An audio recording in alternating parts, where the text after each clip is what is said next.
Capítulo 61. De lo que le sucedió a Don Quijote en la entrada de Barcelona, con otras cosas que tienen más de lo verdadero que de lo discreto. 3 días y 3 noches estuvo Don Quijote con Roque, y si estuviera 300 años no le faltara que mirar y admirar en el modo de su vida. Aquí amanecían, acullá comían, unas veces huían sin saber de quién, y otras esperaban sin saber a quién. Dormían en pie, interrumpiendo el sueño, mudándose de un lugar a otro. Todo era poner espías, escuchar centinelas, soplar las cuerdas de los arcabuces, aunque traían pocos, porque todos se servían de pedreñales. Roque pasaba las noches apartado de los suyos, en partes y lugares donde ellos no pudiesen saber dónde estaba, porque los muchos bandos que el visorrey de Barcelona había echado sobre su vida le traían inquieto y temeroso, y no se osaba fiar de ninguno, temiendo que los mismos suyos o le habían de matar o entregar a la justicia. Vida, por cierto, miserable y enfandosa. En fin, por caminos desusados, por atajos y sendas encubiertas, partieron Roque, Don Quijote y Sancho con otros 6 escuderos a Barcelona. Llegaron a su playa a la víspera de San Juan en la noche, y abrazando Roque a Don Quijote y a Sancho, a quien dio los 10 escudos prometidos, que hasta entonces no se los había dado, los dejó, con 1000 ofrecimientos que de la una a otra parte se hicieron. Volvióse Roque, quedóse Don Quijote esperando el día, así, a caballo, como estaba, y no tardó mucho cuando comenzó a descubrirse por los balcones del oriente la faz de una blanca aurora, alegrando las hierbas y las flores, en lugar de alegrar el oído, aunque al mismo instante alegraron también el oído el son de muchas chirimías y atabales, ruido de cascabeles, trapa, trapa, atrapa, trapa de corredores que, al parecer, de la ciudad salían. Dio lugar la aurora al sol que, un rostro mayor que el de una rodela, por el más bajo horizonte poco a poco se iba levantando. Tendieron Don Quijote y Sancho la vista por todas partes. Vieron el mar, hasta entonces de ellos no visto. Parecióles espaciosísimo y largo, harto más que las lagunas de Ruidera que en la Mancha habían visto. Vieron las galeras que estaban en la playa, las cuales, abatiendo las tiendas, se descubrieron llenas de flámulas y gallardetes, que tremolaban al viento y besaban y barrían el agua. Dentro sonaban clarines, trompetas y chirimías, que cerca y lejos llenaban el aire de suaves y belicosos acentos.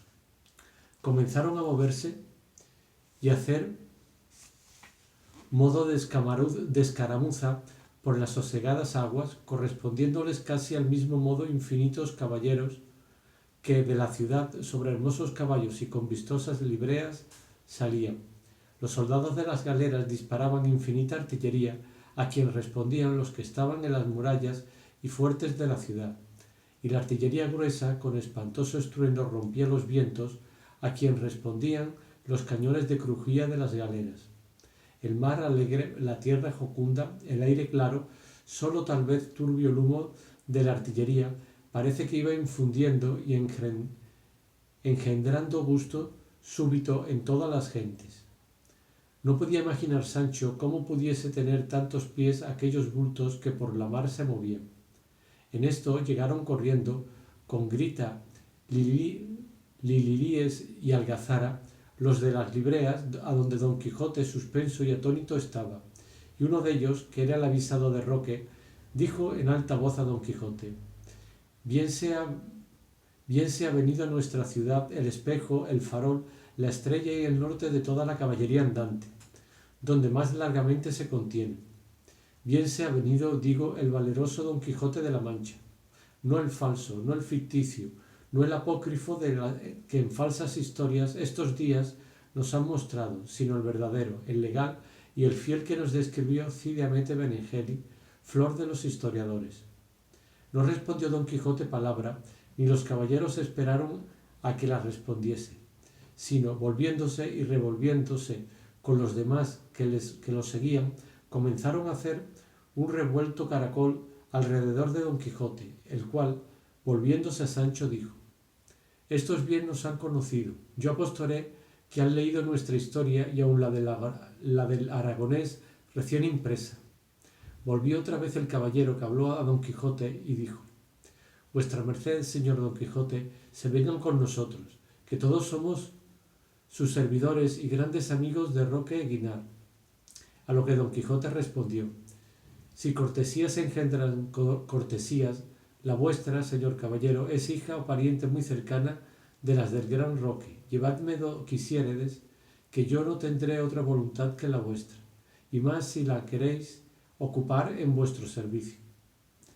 Con palabras no menos comedidas que ésta le respondió el caballero, y encerrándole todos en medio, al son de las chirimías y de los atabales, se encaminaron con él a la ciudad, al entrar en la cual el malo, que todo lo malo ordena, y los muchachos, que son más malos que el malo, dos de ellos traviesos y atrevidos, se entraron por toda la gente, y alzando el uno de la cola del rucio y el otro de la de Rocinante, les pusieron y encajaron sendos manojos de aliagas.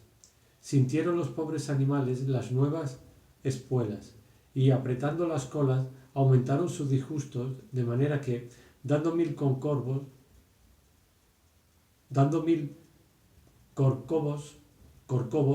dieron con sus dueños en tierra. Don Quijote, corrido y afrentado, acudió a quitar el plumaje de la cola de su matalote, y Sancho el de su rucio.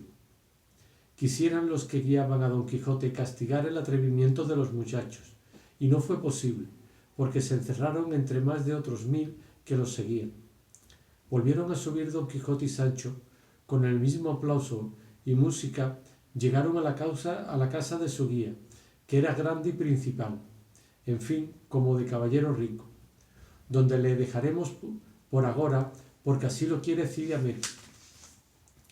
Capítulo 62, que trata de la aventura de la cabeza encantada, con otras niñerías que no pueden dejar de contarse.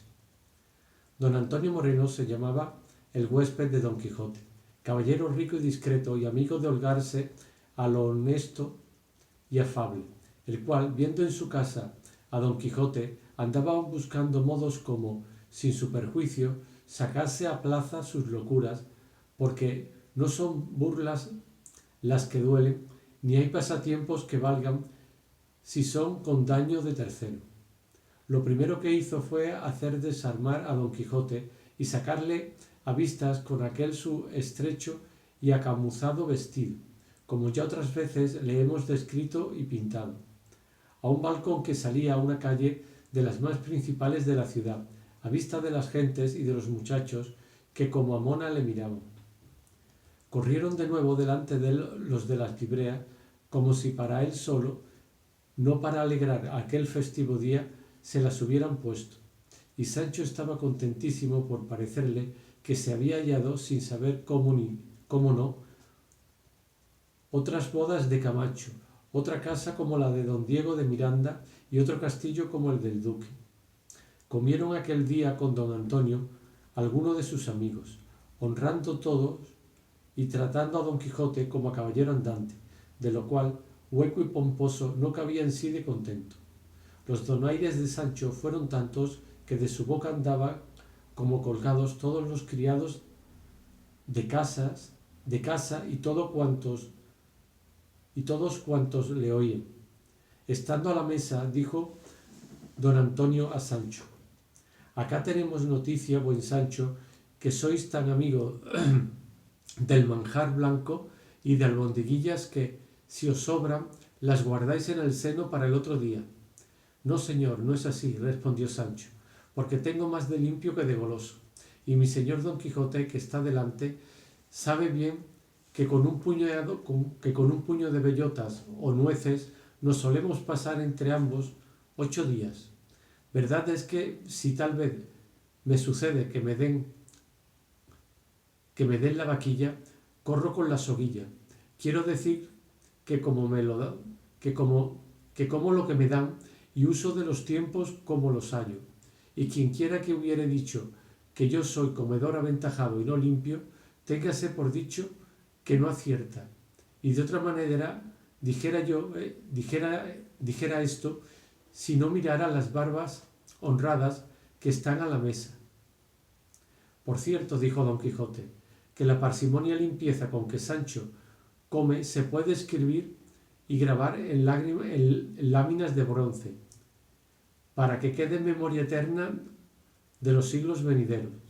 Verdad es que cuando él tiene hambre parece algo tragón, porque come apriesa y masca a dos carrillos, pero la limpieza siempre la tiene en su punto, y en el tiempo que fue gobernador aprendió a comer a lo melindroso, tanto que comía con tenedor las uvas y aun los granos de la granada. ¿Cómo? Dijo don Antonio. ¿Gobernador ha sido Sancho? Sí, respondió Sancho, y de una ínsula llamada la Barataria. 10 días la goberné a pedir de boca, que en ellos perdí el sosiego y aprendí a despreciar todos los gobiernos del mundo. Salí huyendo de ella, caí en una cueva donde me tuve por muerto, de la cual salí vivo por milagro. Contó don Quijote por menudo todo el suceso del gobierno de Sancho, con que dio gran gusto a los oyentes. Levantados los manteles y tomando don Antonio por la mano a don Quijote, se entró con él en un apartado aposento, en el cual no había otra cosa de adorno que una mesa, al parecer de jaspe, que sobre un pie de lo mesmo se sostenía, sobre la cual estaba puesta al modo de las cabezas de los emperadores romanos, de los pechos arriba, una que semejaba ser de bronce. Paseóse don Antonio con don Quijote por todo el aposento, rodeando muchas veces la mesa, después de lo cual dijo: Agora, señor don Quijote, que estoy enterado que no nos oye y escucha alguno, y está cerrada la puerta, quiero contar a vuestra merced una de las más raras aventuras, o por mejor decir, novedades que imaginarse puede, con condición que lo que vuestra merced dijere lo ha de depositar en los últimos retretes del secreto. Así lo juro, respondió don Quijote, y aun le echaré una losa encima para más seguridad, porque quiero que sepa vuestra merced, señor don Antonio, que ya sabía su nombre, que está hablando con quien, aunque tiene oídos para oír, no tiene lengua para hablar. Así que, con seguridad, puede vuestra merced trasladar lo que tiene en su pecho en el mío, y hacer cuenta que lo ha arrojado en los abismos del silencio. En fe de esa promesa, respondió don Antonio, quiero poner a vuestra merced en admiración con lo que viere y oyere, y darme a mí algún alivio de la pena que me causa no tener con quien comunicar mis secretos, que no son para fiarse de todos. Suspenso estaba don Quijote, esperando en qué había de parar tantas prevenciones. En esto, tomándole la mano don Antonio, se la pasó por la cabeza de bronce y por toda la mesa, y por el pie de jaspe sobre que se sostenía, y luego dijo: Esta cabeza, señor don Quijote, ha sido hecha y fabricada por uno de los mayores encantadores y hechiceros que ha tenido el mundo, que creo que era polaco de nación y discípulo del famoso Escotillo, de quien tantas maravillas se cuentan, el cual estuvo aquí en mi casa, y por espacio de 1000 escudos que le di, y por precio de 1000 escudos que le di, labró esta cabeza, que tiene propiedad y virtud de responder a cuantas cosas el oído le preguntare. Guardó rumbos, pintó caracteres, observó astros, miró puntos y finalmente la sacó con la perfección que veremos mañana, porque los viernes está muda y hoy, que lo es, nos hace esperar hasta mañana. En este tiempo podrá vuestra merced prevenirse de lo que querrá preguntar, que por experiencia sé que dice verdad de cuanto responde. Admirado quedó don Quijote de la virtud y propiedad de la cabeza, y estuvo por no creer a don Antonio, pero por ver cuán poco tiempo había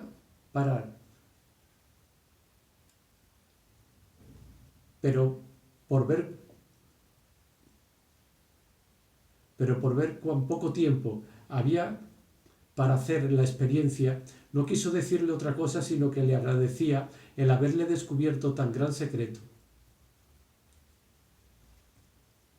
Salieron del aposento, cerró la puerta don Antonio con llave y fuéronse a la sala donde los demás caballeros estaban. En este tiempo les había contado Sancho muchas de las aventuras y sucesos que a su amo habían acontecido. Aquella tarde sacaron a pasear a don Quijote, no armado, sino de rúa, vestido un balandrán de paño leonado que pudiera hacer sudar en aquel tiempo al mismo hielo. Ordenaron con sus criados que entretuviesen a Sancho de modo que no le dejasen salir de casa. Iba don Quijote no sobre Rocinante, sino sobre un gran macho de paso llano y muy bien aderezado. Pusiéronle el balandrán y con las espaldas el balandrán y en las espaldas, sin que lo viese, le cosieron un pergamino donde le escribieron con letras grandes: «Este es Don Quijote de la Mancha». En comenzando el paseo, llevaba el rétulo los ojos de cuantos venían a verle, y como leían «Este es Don Quijote de la Mancha», admirábase Don Quijote de ver cuántos le miraban, le nombraban y conocían. Y volviéndose a don Antonio, que iba a su lado, le dijo: «Grande es la prerrogativa que encierra en sí la andante caballería, pues hace conocido y famoso al que la profesa por todos los términos de la tierra. Si no, mire vuestra merced, señor don Antonio, que hasta los muchachos de esta ciudad, sin nunca haberme visto, me conocen». «Así es, señor don Quijote», respondió don Antonio, «que, así como el fuego no puede estar escondido y encerrado, la virtud no puede dejar de ser conocida, y la que se alcanza por la profesión de las armas resplandece y campea sobre todas las otras». Acaeció, pues, que, yendo don Quijote con el aplauso que se ha dicho, un castellano que leyó el rétulo de las espaldas alzó la voz diciendo: «Válgate el diablo por Don Quijote de la Mancha. ¿Cómo que hasta aquí has llegado sin haberte muerto los infinitos palos que tienes a cuestas? Tú eres loco, y si lo fueras a solas y dentro de las puertas de tu locura, fuera menos mal, pero tienes propiedad de volver locos y mentecatos a cuantos te tratan y comunican. Si no, mírenlo por estos señores que te acompañan. Vuélvete mentecato a tu casa y mira por tu hacienda, por tu mujer y tus hijos, y déjate de estas vaciedades que te carcomen el seso y te desnatan el entendimiento». «Hermano», dijo don Antonio, «seguid vuestro camino y no deis consejos a quien no os lo pide. El señor Don Quijote de la Mancha es muy cuerdo, y nosotros, que le acompañamos, no somos necios. La virtud se ha de honrar donde quiera que se hallare. Y andad en hora mala, y no os metáis a donde no os llaman». «Pardiez, vuestra merced tiene razón», respondió el castellano, «que aconsejar a este buen hombre es dar coces contra el aguijón. Pero con todo eso, me da muy gran lástima que el buen ingenio que dice que tiene en todas las cosas, este mentecato se le desagüe por el canal de su andante caballería. Y la enhoramala que vuestra merced dijo sea para mí y para todos mis descendientes, si de hoy más, aunque viviese más años que Matusalén, diere consejo a nadie, aunque me lo pida». Apartóse el consejero, siguió delante el paseo, pero fue tanta la priesa que los muchachos y toda la gente tenía leyendo el rétulo, que se le hubo de quitar don Antonio, como que le quitaba otra cosa. Llegó la noche, volviéronse a casa. Hubo sarao de damas, porque la mujer de don Antonio, que era una señora principal y alegre, hermosa y discreta, convidó a otras sus amigas a que viniesen a honrar a su huésped y a gustar de sus nunca vistas locuras. Vinieron algunas, cenóse espléndidamente y comenzóse el sarao casi a las 10 de la noche.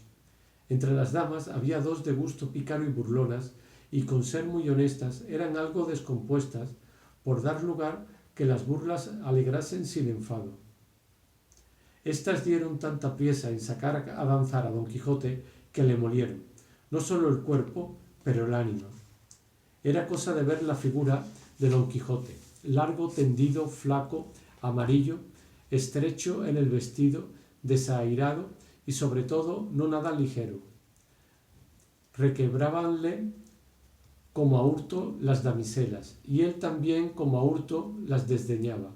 Pero viéndose apretar de requiebros, alzó la voz y dijo: Fugite partes adversae, dejad en mi sosiego pensamientos mal venidos. Allá os avenid, señoras, con vuestros deseos, que la que es reina de los míos, la sin par Dulcinea del Toboso, no consiente que ningunos otros que los suyos me avasallen y rindan. Y diciendo esto se sentó en mitad de la sala, en el suelo, molido y quebrantado de tan bailador ejercicio. Hizo don Antonio que le llevasen en peso a su lecho, y el primero que asió de él fue Sancho, diciéndole: ¿No era en tal, señor nuestro amo? ¿Lo habéis bailado? ¿Pensáis que todos los valientes son danzadores y todos los andantes caballeros bailarines? Digo que si lo pensáis, que estáis engañados, porque estáis engañados. Hombre hay que se atreverá a matar a un gigante antes que hacer una cabriola. Si hubiérades de zapatear, yo supliera vuestra falta, que zapateo como un girifalte, pero en lo de danzar no doy puntada.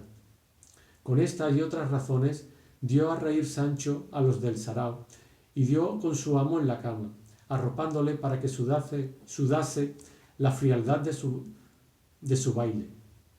Otro día le pareció a don Antonio bien hacer la experiencia de la cabeza encantada, y con Don Quijote, Sancho y otros dos amigos, con las dos señoras que habían molido a Don Quijote en el baile, que aquella propia noche se habían quedado con la mujer de don Antonio, se encerró en la estancia donde estaba la cabeza. Contóles la propiedad que tenía, encargóles el secreto y díjoles que aquel era el primer día donde se había de probar la virtud de la tal cabeza encantada. Y si no eran los dos amigos de don Antonio, ninguna otra persona sabía el busilis del encanto. Y aun si don Antonio no se le hubiera descubierto primero a sus amigos, también ellos creyeran en la admiración en que los demás cayeron, sin ser posible otra cosa. Con tal traza y tal orden estaba fabricada. El primero que se llegó al oído de la cabeza fue el mismo don Antonio, y díjole en voz sumisa, pero no tanto que de todos no fuese entendida: Dime, cabeza, por la virtud que en ti se encierra, ¿qué pensamientos tengo yo ahora? Y la cabeza le respondió sin mover los labios, con voz clara y distinta, de modo que fue de todos entendidas esta razón: Yo no juzgo de pensamientos. Oyendo lo cual todos quedaron atónitos, y más viendo que en todo el aposento ni alrededor de la mesa no había persona humana que responder pudiese. ¿Cuántos estamos aquí?, tornó a preguntar don Antonio, y fuele respondido por el propio tenor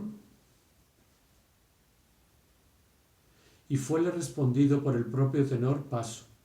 Estáis tú y tu mujer, con dos amigos tuyos y dos amigas de ella, y un caballero famoso llamado Don Quijote de la Mancha, y un su escudero que Sancho Panza tiene por nombre. Aquí sí que fue el admirarse de nuevo, aquí sí que fue el erizarse los cabellos a todos de puro espanto, y apartándose don Antonio de la cabeza, dijo: Esto me basta para darme a entender que no fui engañado del que te me vendió. Cabeza sabia, cabeza habladora, cabeza respondona y admirable cabeza. Llegue otro y pregúntele lo que quisiere. Y como las mujeres de ordinario son presurosas y amigas de saber, la primera que se llegó fue una de las dos amigas de la mujer de don Antonio. Y lo que le preguntó fue: Dime, cabeza, ¿qué haré yo para ser muy hermosa? Y fuele respondido: Sé muy honesta. No te pregunto más, dijo la preguntanta. Luego Llegó luego la compañera y dijo: «Querría saber, cabeza, si mi marido me quiere bien o no». Y respondiéronle: «Mira las obras que te hace, y echarlo has de ver».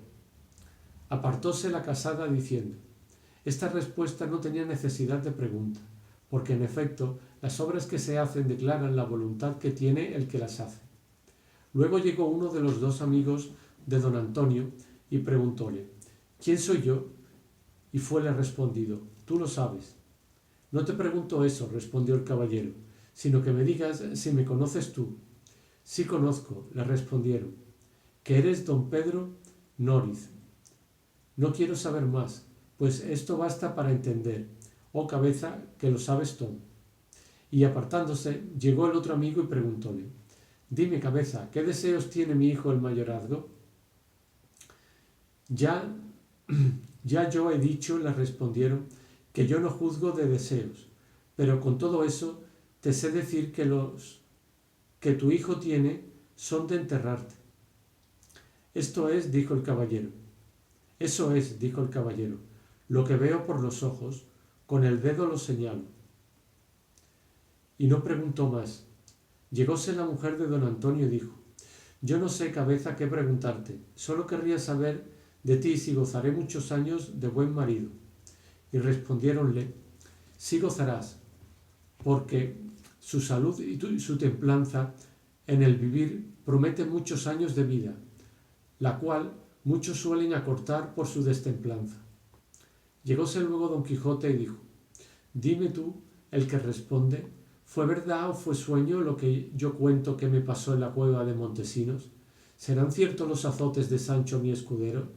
¿Tendrá efecto el desencanto de Dulcinea?». A lo de la cueva respondieron: «Hay mucho que decir, hay mucho, de todo tiene. Los azotes de Sancho irán despacio, el desencanto de Dulcinea llegará a debida ejecución». «No quiero saber más», dijo don Quijote, «que como yo vea a Dulcinea desencantada, haré cuenta que vienen de golpe todas las venturas que acertare a desear». El último preguntante fue Sancho, y lo que preguntó fue: «¿Por ventura, cabeza, tendré otro gobierno? ¿Saldré de la estrecheza de escudero? ¿Volveré a ver a mi mujer y mis hijos?». A lo que le respondieron: «Gobernarás en tu casa, y si vuelves a ella, verás a tu mujer y a tus hijos, y dejando de servir, dejarás de ser escudero». «Bueno, par Dios», dijo Sancho Panza, esto yo me lo dijera, no dijera más el profeta Perogrullo». «Bestia», dijo don Quijote, «¿qué quieres que te responda? ¿No basta que las respuestas que esta cabeza ha dado correspondan a lo que se le pregunta?». «Sí basta», respondió Sancho, «pero quisiera yo que se declarara más y me dijera más». Con esto se acabaron las preguntas y las respuestas, pero no acabó la admiración en que todos quedaron excepto los dos amigos de don Antonio que el caso sabían, el cual quiso sencillamente Berenjel y declarar luego, por no tener suspenso al mundo, creyendo que algún hechicero y extraordinario misterio en la tal cabeza se encerraba, y así dice que don Antonio Moreno, a imitación de otra cabeza que vio en Madrid, fabricada por un estampero, hizo ésta en su casa, para entretenerse y suspender a los ignorantes, y la fábrica era de esta suerte: la tabla de la mesa era de palo, pintada y barnizada como jaspe, y el pie sobre el que se sostenía era de lo mismo, con 4 garras de águila que de él salían con mayor firmeza del peso, para mayor firmeza del peso. La cabeza, que parecía mellada y figura del emperador romano y de color de bronce, estaba toda hueca, y ni más ni menos la tabla de la mesa, en que se encajaba tan justamente que ninguna señal de juntura se parecía. El pie de la tabla era asimismo hueco, que respondía a la garganta y pechos de la cabeza, y todo esto venía a responder a otro aposento que debajo de la estancia de la cabeza estaba. Por todo este hueco de pie en mesa, garganta y pechos de la medalla y figura referida, se encaminaba un cañón de hoja de lata muy justo, que de nadie podía ser visto. En el aposento de abajo correspondiente al de arriba,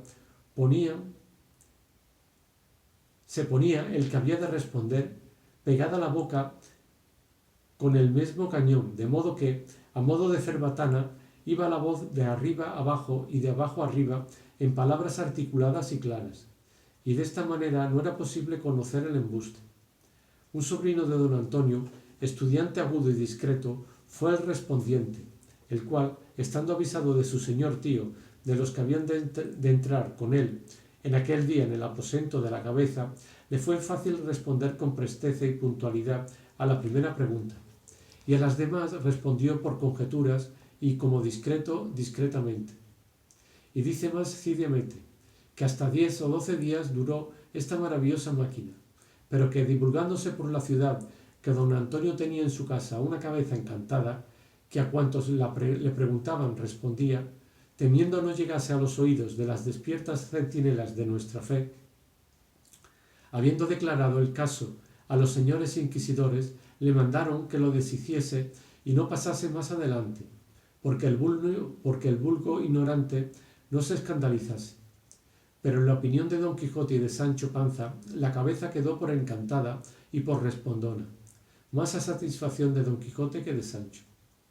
Los caballeros de la ciudad, por complacer a don Antonio y por agasajar a Don Quijote y dar lugar a que descubriese sus sandeces, ordenaron de correr sortija de allí a 6 días, que no tuvo efecto por la ocasión que se dirá adelante. Diole gana a Don Quijote de pasear la ciudad a la llana y a pie, temiendo que, si iba a caballo, le habían de perseguir los muchachos, y así él y Sancho, con otros 2 criados que don Antonio le dio, salieron a pasearse. Sucedió pues que, yendo por una calle, alzó los ojos Don Quijote y vio escrito sobre una puerta con letras muy grandes: aquí se imprimen libros, de lo que se contentó mucho, porque hasta entonces no había visto imprenta alguna, y deseaba saber cómo fuese. Entró dentro con todo su acompañamiento y vio tirar en una parte, corregir en otra, componer en esta, enmendar en aquella y finalmente toda aquella máquina que en las imprentas grandes se muestra. Llegábase Don Quijote a un cajón y preguntaba qué era aquello que allí se hacía. Dábanle cuenta los oficiales, admirábase y pasaba adelante. Luego llegó en otras a uno y preguntóle qué era lo que hacía. El oficial le respondió: Señor, este caballero que aquí está, y enseñóle a un hombre de muy buen talle y parecer de alguna gravedad, ha traducido un libro toscano en nuestra lengua castellana, y estoyle yo componiendo para darle a la estampa. ¿Qué título tiene el libro?, preguntó Don Quijote, a lo que el autor respondió: Señor, el libro en toscano se llama Le Bagatelle. ¿Y qué responde Le Bagatelle en nuestro castellano?, preguntó Don Quijote. Le Bagatelle, dijo el autor, es como si en castellano dijésemos los juguetes, y, aunque este libro es en el nombre humilde, contiene y encierra en sí cosas muy buenas y sustanciales. Yo, dijo Don Quijote, sé algún tanto del toscano, y me precio de cantar algunas estancias de Ariosto. Pero dígame vuestra merced, señor mío, y no digo esto porque quiero examinar el ingenio de vuestra merced, sino por curiosidad, no más. ¿Ha hallado en su escritura alguna vez nombrar piñata? Sí, muchas veces, respondió el autor. ¿Y cómo la traduce vuestra merced en castellano?, preguntó Don Quijote. ¿Cómo la ha de traducir?, replicó el autor, sino diciendo oye. Cuerpo de tal, dijo Don Quijote, y que delante está vuestra merced en el toscano idioma. Yo apostaré una buena apuesta que a donde diga en el toscano piace, dice vuestra merced en el castellano place, y donde diga più, dice más, y en el su declara con arriba y el giu con abajo. Sí declaro, por cierto, dijo el autor, porque esas son sus propias correspondencias. Osaré yo jurar, dijo don Quijote, que no es vuestra merced conocido en el mundo, enemigo siempre de premiar los floridos ingenios ni los loables trabajos. ¿Qué de habilidades hay perdidas por ahí? ¿Qué de ingenios arrinconados? ¿Qué de virtudes menospreciadas? Pero con todo esto, me parece que el traducir de una lengua en otra, como no sea de las reinas de las lenguas griega y latina, es como quien mira los tapices flamencos por el revés, que, aunque se ven las figuras, son llenas de hilos que las escurecen, y no se ven con la lisura y tez de la haz. Y el traducir de lenguas fáciles ni arguye ingenio ni elocución, como no le arguye el que traslada ni el que copia un papel de otro papel. Y no por esto quiero inferir que no sea loable este ejercicio de traducir, porque en otras cosas peores se podría ocupar el hombre, y que menos provecho le trujesen. Fuera de esta cuenta van los dos famosos traductores. El uno, el doctor Cristóbal de Figueroa, en su Pastor Fido, y el otro, don Juan de Jáuregui, en su Aminta, donde felizmente ponen en duda cuál es la traducción o cuál el original. Pero dígame vuestra merced, ¿este libro imprímese por su cuenta o tiene ya vendido el privilegio algún librero? Por mi cuenta lo imprimo, respondió el autor, y pienso ganar 1000 ducados por lo menos con esta primera impresión, que ha de ser de 2000 cuerpos, y se ha de despachar a 6 reales cada uno en daca las pajas. Bien está vuestra merced en la cuenta, respondió don Quijote. Bien parece que no sabe las entradas y salidas de los impresores y las correspondencias que hay de unos a otros. Yo le prometo que, cuando se vea cargado de 2000 cuerpos de libros, vea tan molido su cuerpo que se espante, y más si el libro es un poco avieso y no nada picante. Pues, ¿qué? Dijo el autor. ¿Quiere vuestra merced que se lo dé a un librero, que me dé por el privilegio 3 maravedís, y aún piensa que me hace merced en dármelos?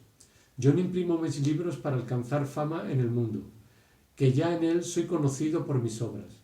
Provecho quiero, que sin él no vale un cuartín la buena fortuna. Dios le dé a vuestra merced muy buena manderecha, respondió don Quijote, y pasó adelante a otro cajón, donde vio que estaban corrigiendo un pliego de un libro que se intitulaba Luz del alma, y en viéndole dijo: estos tales libros, aunque hay muchos de este género, son los que se deben imprimir, porque son muchos los pecadores que se usan, y son menester infinitas luces para tantos desalumbrados. Pasó delante y vio que asimismo estaban corrigiendo otro libro, y preguntando su título le respondieron que se llamaba La segunda parte del ingenioso hidalgo Don Quijote de la Mancha, compuesto por un tal vecino de Tordesillas. Yo ya tengo noticias de este libro, dijo don Quijote, y en verdad y en mi conciencia que pensé que ya estaba quemado y hecho polvos por impertinente. Pero su San Martín se le llegará como a cada puerco, que las historias fingidas tanto tienen de buenas y de deleitables cuanto se llegan a la verdad o a la semejanza de ellas, y las verdaderas tanto son mejores cuanto son más verdaderas. Y diciendo esto, con muestras de algún despecho, se salió de la imprenta, y aquel mismo día ordenó don Antonio de llevarle a ver las galeras que en la playa estaban, de que Sancho se regocijó mucho a causa que en su vida las había visto. Avisó don Antonio al cuatralbo de las galeras cómo aquella tarde había de llevar a verlas a su huésped el famoso Don Quijote de la Mancha, de quien ya el cuatralbo y todos los vecinos de la ciudad tenían noticia, y lo que le sucedió en ellas se dirá en el siguiente capítulo. Capítulo 63. De lo mal que le vino a Sancho Panza con la visita a las galeras y la nueva aventura de la hermosa morisca. Grandes eran los discursos que don Quijote hacía sobre la respuesta de la encantada cabeza, sin que ninguno de ellos diesen el embuste, y todos paraban con la promesa, que él tuvo por cierto, del desencanto de Dulcinea. Allí iba y venía, y se alegraban entre sí mismo, creyendo que había de ver presto su cumplimiento. Y Sancho, aunque aborrecía el ser gobernador, como queda dicho, todavía deseaba volver a mandar y a ser obedecido, que esta mala aventura trae consigo el mando, aunque sea de burlas. En resolución, aquella tarde don Antonio Moreno, su huésped, y sus dos amigos con don Quijote y Sancho fueron a las galeras. El cuatralbo, que estaba avisado de su buena venida por ver a los dos tan famosos Quijote y Sancho, apenas llegaron a la marina cuando todas las galeras abatieron tienda y sonaron las chirimías, arrojando luego el esquife al agua, cubierto de ricos tapetes y de almohadas de terciopelo carmesí, y en poniendo que puso los pies en él don Quijote, disparó la capitana el cañón de crujía, y las otras galeras hicieron lo mismo, y al subir don Quijote por la escala derecha, toda la chusma le saludó como en usanza cuando una persona principal entra en la galera diciendo tres veces. Diole la mano el general, que con este nombre le llamaremos, que era un principal caballero valenciano. Abrazó a don Quijote diciéndole: este día señalaré yo con piedra blanca, por ser uno de los mejores que pienso llevar en mi vida, habiendo visto al señor don Quijote de la Mancha, tiempo y señal que nos muestra que en él se encierra y cifra todo el valor del andante caballería. Con otras no menos corteses razones le respondió don Quijote, alegre sobremanera de verse tratar tan a lo señor. Entraron todos en la popa, que estaba muy bien aderezada, y sentáronse por los bandines. Pasóse el comitre en crujía y dio señal con el pito que la chusma hiciese fuera ropa, que se hizo en un instante. Sancho, que vio tanta gente en cueros, quedó pasmado, y más cuando vio hacer tienda con tanta priesa que a él le pareció que todos los diablos andaban allí trabajando. Pero esto todo fueron tortas y pan pintado, para lo que ahora diré. Estaba Sancho sentado sobre el estanderol, junto al espalder de la mano derecha, el cual, ya avisado de lo que había de hacer, asió de Sancho y levantándole en los brazos, toda la chusma puesta en pie y alerta comenzando de la derecha banda, le fue dando y volteando sobre los brazos de la chusma de bando en bando, de banco en banco, con tanta priesa que el pobre Sancho perdió la vista de los ojos y sin duda pensó que los mismos demonios le llevaban, y no pararon con él hasta volverle por la siniestra banda y ponerle en la popa. Quedó el pobre molido y jadeando y trasudando, sin poder imaginar qué fue lo que sucedido le había. Don Quijote, que vio el vuelo sin alas de Sancho, preguntó al general si eran ceremonias aquellas que se usaban con los primeros que entraban en las galeras, porque si acaso lo fuese él, que no tenía intención de profesar en ellas, no quería hacer semejantes ejercicios, y que votaba a Dios que si alguno llegaba a asirle para voltearle, que le había de sacar el alma a puntillazos, y diciendo esto se levantó en pie y empuñó la espada. A este instante abatieron tienda y con grandísimo ruido dejaron caer la entena de alto abajo. Pensó Sancho que el cielo se desencajaba de sus quicios y venía a dar sobre su cabeza, y agobiándola, lleno de miedo, la puso entre las piernas. No las tuvo todas consigo don Quijote, que también se estremeció y encogió de hombros y perdió la color del rostro. La chusma hizo la antena con la misma priesa y ruido que la habían amainado, y todo esto callando como si no tuvieran voz ni aliento. Hizo señal al comitre que zarpasen al ferro, y saltando en mitad de la crujía con el corbacho o rebenque, comenzó a mosquear las espaldas de la chusma y alargarse poco a poco a la mar. Cuando Sancho vio a una moverse tantos pies colorados, que tales pensó que eran los remos, dijo para sí: estas sí son verdaderamente cosas encantadas, y no las que mi amo dice. ¿Qué han hecho estos desdichados que ansí los azotan? ¿Y cómo este hombre solo, que anda por aquí silbando, tiene atrevimiento de azotar a tanta gente? Ahora yo digo que este es infierno, o por lo menos el purgatorio. Don Quijote, que vio la atención con que Sancho miraba lo que pasaba, le dijo: ah, Sancho amigo, y con qué brevedad y cuán a poca costa os podíades vos, si quisiésedes, desnudar de medio cuerpo arriba y poneros entre estos señores y acabar con el desencanto de Dulcinea.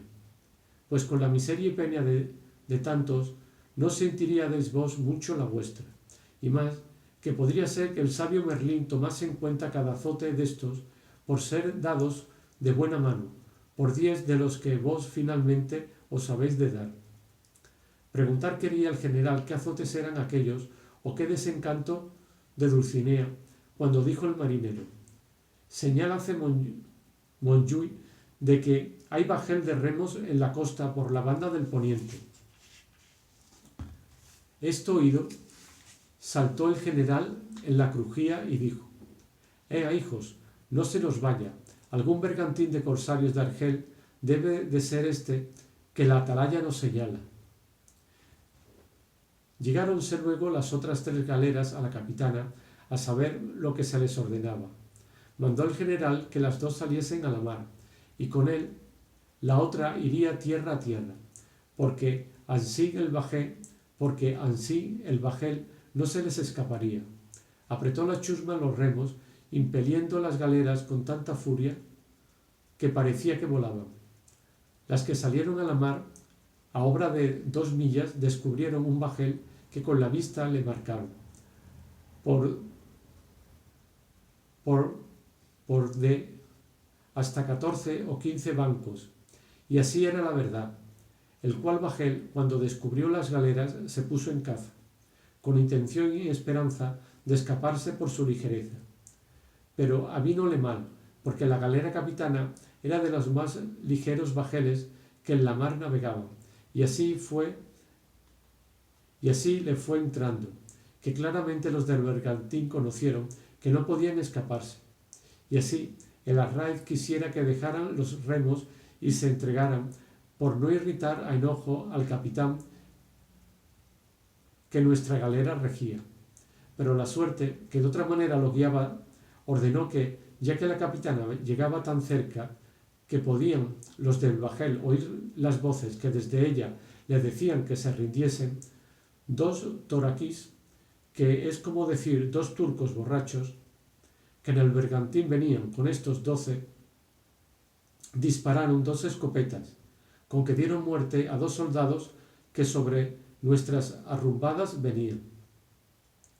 Viendo lo cual, juró el general no dejar con vida a todos cuantos en el bajel tomase, y llegando a embestir con toda furia, se le escapó por debajo de la palamenta. Pero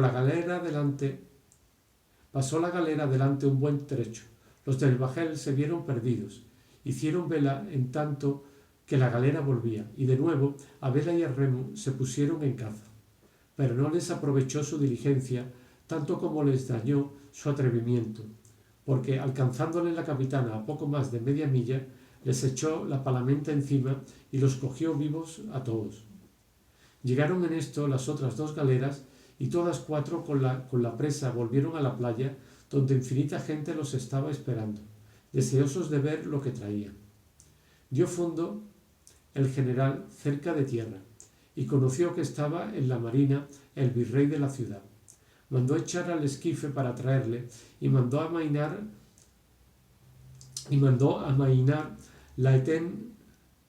la entena para ahorrar luego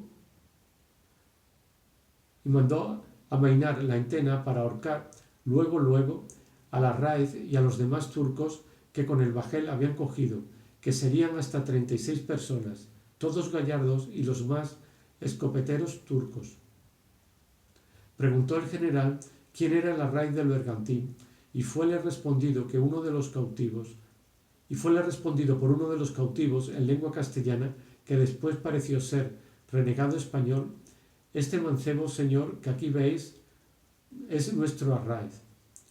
Y mostróle uno de los más bellos y gallardos mozos que pudiera pintar la humana imaginación. La edad, al parecer, no llegaba a 20 años. Preguntóle el general: dime, mal aconsejado perro, ¿quién te movió a matarme mis soldados? Pues veías ser imposible de escaparte.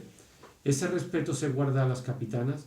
¿No sabes tú que no es valentía la temeridad? Las esperanzas dudosas han de hacer a los hombres atrevidos, pero no temerarios. Responder quería Larráez, pero no pudo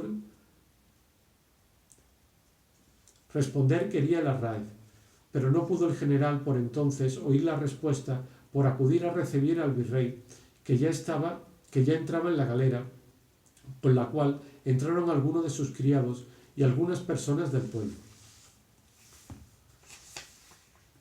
Buena ha estado la caza, señor general, dijo el virrey. Y tan buena, respondió el general, cual la verá vuestra excelencia ahora colgada de esta entena. ¿Cómo ansí?, replicó el virrey. Porque me han muerto, respondió el general, contra toda ley y contra toda razón y usanza de guerra, 2 soldados de los mejores que en estas galeras venían. Y yo he jurado de ahorcar a cuantos he cautivado, principalmente a este mozo, que es el Larráez del bergantín. Y enseñóle al que ya tenía atadas las manos y echado el cordel a la garganta, esperando la muerte. Miróle el virrey y vióle tan hermoso y tan gallardo y tan humilde, dándole en aquel instante una carta de recomendación su hermosura, le vino el deseo de excusar su muerte. Y así le preguntó: dime, Larráez, ¿eres turco de nación, o moro, o renegado? A lo cual el mozo respondió en lengua asimismo castellana: ni soy turco de nación, ni moro, ni renegado. Pues ¿qué eres?, replicó el virrey. Mujer cristiana, respondió el mancebo. Mujer y cristiana, y en tal traje y en tales pasos, más es cosa para admirarla que para creerla. Suspended, dijo el mozo, oh señores, la ejecución de mi muerte, que no se perderá mucho en que se dilate vuestra venganza, en tanto que yo os cuente mi vida. ¿Quién fuera el de corazón tan duro que con estas razones nos ablandara, o a lo menos hasta oír las que el triste y lastimado mancebo decir quería? El general le dijo que dijese lo que quisiese, pero que no esperase alcanzar perdón de su conocida culpa. Con esta licencia el mozo comenzó a decir de esta manera: de aquella nación más desdichada que prudente, sobre quien ha llovido estos días un mar de desgracia, nací yo, de moriscos padres engendrada. En la corriente de su desventura fui yo por 2 tíos míos llevada a berbería, sin que me aprovechase decir que era cristiana, como en efecto lo soy, y no de las fingidas ni aparentes, sino de las verdaderas y católicas. No me valió con lo que tenían a cargo nuestros miserables con los que tenían a cargo nuestro miserable destierro decir esta verdad, ni mis tíos quisieron creerla. Antes la tuvieron por mentira y por invención para quedarme en la tierra donde había nacido, y así, por fuerza más que por grado, me trujeron consigo. Tuve una madre cristiana y un padre discreto y cristiano, ni más ni menos. Mamé la fe católica en la leche. Críeme con buenas costumbres. Ni en la lengua ni en ellas jamás, a mi parecer, di señales de ser morisca. Al par y al paso de estas virtudes, que yo creo que lo son, creció mi hermosura, si es que tengo alguna. Y aunque mi recato y mi encerramiento fue mucho, no debió de ser tanto que no tuviese llegar de verme un mancebo caballero llamado don Gaspar Gregorio, hijo mayorazgo de un caballero que junto a nuestro lugar otro suyo tiene. Cómo me vio, cómo nos hablamos, cómo se vio perdido por mí y cómo yo no muy ganada por él, sería largo de contar, y más en tiempo que estoy temiendo que entre la lengua y la garganta se ha de atravesar el riguroso cordel que me amenaza. Y así, solo diré que como en nuestro destierro quiso acompañarme don Gregorio, mezclóse con los moriscos que de otros lugares salieron porque sabía muy bien la lengua.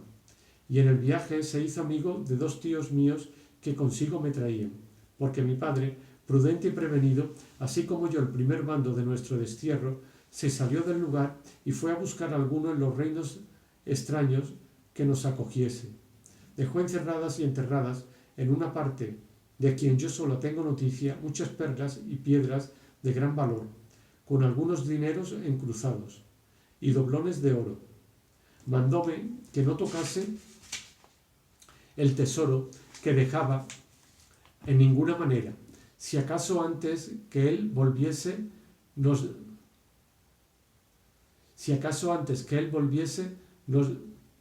desterraban. Hícelo así, y con mis tíos, como tengo dicho, y otros parientes y allegados, pasamos a Berbería, y el lugar donde hicimos asiento fue en Argel, como si lo hiciéramos en el mismo infierno. Tuvo noticia el rey de mi hermosura, y la fama se la dio de mis riquezas, que en parte fue ventura mía. Llamóme ante sí, preguntóme de qué parte de España era y qué dineros y qué joyas traía. Díjele el lugar y que las joyas y dineros quedaban en él enterrados, pero que con facilidad se podrían cobrar si yo misma volviese por ellos. Todo esto le dije temerosa de que no le cegase mi hermosura, sino su codicia. Estando conmigo en estas pláticas, le llegaron a decir cómo venía conmigo uno de los más gallardos y hermosos mancebos que se podía imaginar. Luego entendí que lo decían por don Gaspar Gregorio, cuya belleza se deja atrás las mayores que encarecer se pueden. Túrbeme, considerando el peligro que don Gregorio corría, porque entre aquellos bárbaros turcos en más se tiene y estima un muchacho o mancebo hermoso que una mujer, por bellísima que sea. Mandó luego el rey que le trujesen allí delante para verle, y preguntóme si era verdad lo que de aquel mozo le decían. Entonces yo, casi como prevenida del cielo, le dije que sí era, pero que le hacía saber que no era varón sino mujer como yo, y que le suplicaba se la dejase ir a vestir en su natural traje, para que de todo en todo mostrase su belleza y con menos empacho pareciese ante su presencia. Díjome que fuese en buena hora y que otro día hablaríamos en el modo que se podía tener para que yo volviese a España a sacar el escondido tesoro. Hablé con don Gaspar, contéle el peligro que corría el mostrarse el hombre. Vestíle de mora, y aquella misma tarde le truje a la presencia del rey, el cual, en viéndole, quedó admirado y hizo designio de guardarla para hacer presente de ella al gran señor, y por huir del peligro que en el serrallo de sus mujeres podía tener y temer de sí mismo, la mandó